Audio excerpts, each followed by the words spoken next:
এই চ্যানেলটি সেই সব ব্যক্তিত্বের জীবন ও কর্মকে স্বীকৃতি দেয় যারা জ্ঞান, সংস্কৃতি ও দূরদৃষ্টির মাধ্যমে পূর্ব ও পশ্চিমের বিশ্বকে এক সুতোয় বেঁধেছেন। এখানে প্রতিটি ভিডিওতে এমন এক কিংবদন্তির সংক্ষিপ্ত ও আকর্ষণীয় জীবনী উপস্থাপন করা হয়। আজকের প্রতিবেদন সুভাষচন্দ্র বোস প্রথম পর্ব।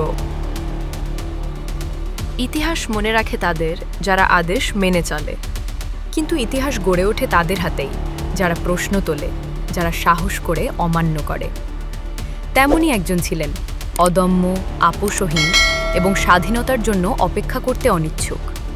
এই হল সুভাষচন্দ্র বোস, যিনি নীরবতার বদলে বেছে নিয়েছিলেন প্রতিরোধ আর আরামের বদলে সংগ্রাম।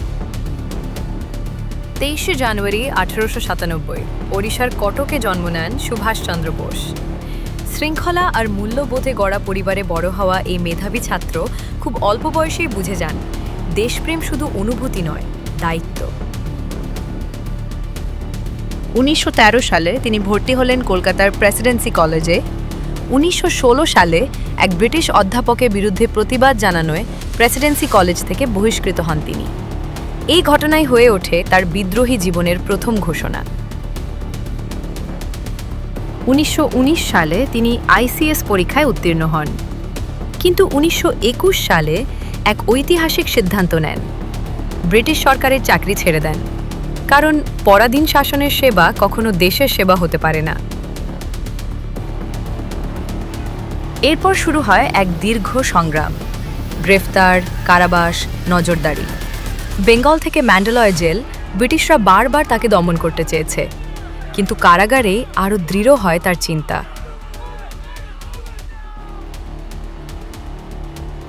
1931 থেকে 1935 এই সময়ে তিনি লেখেন দ্য ইন্ডিয়ান স্ট্রাগল, যেখানে ঔপনিবেশিক শাসনের বিরুদ্ধে উঠে আসে এক স্পষ্ট সাহসী কণ্ঠ।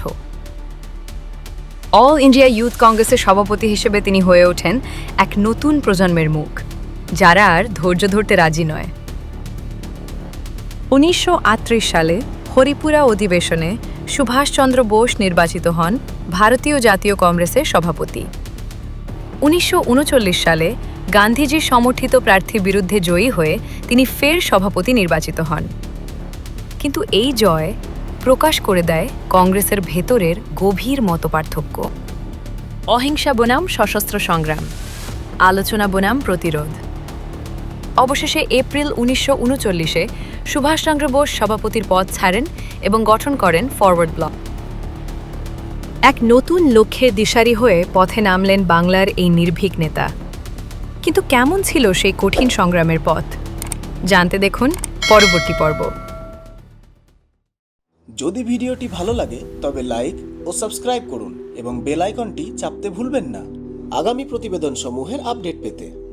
নিচে কমেন্টে আপনার মতামত অবশ্যই জানাবেন, আপনার প্রতিক্রিয়া জানতে আমরা সত্যিই আগ্রহী। আর যদি চান আপনার পছন্দের কোনো কিংবদন্তি ব্যক্তিত্বকে নিয়ে আমরা পরের ভিডিওটি বানাই, তবে অবশ্যই কমেন্টে জানিয়ে দিন।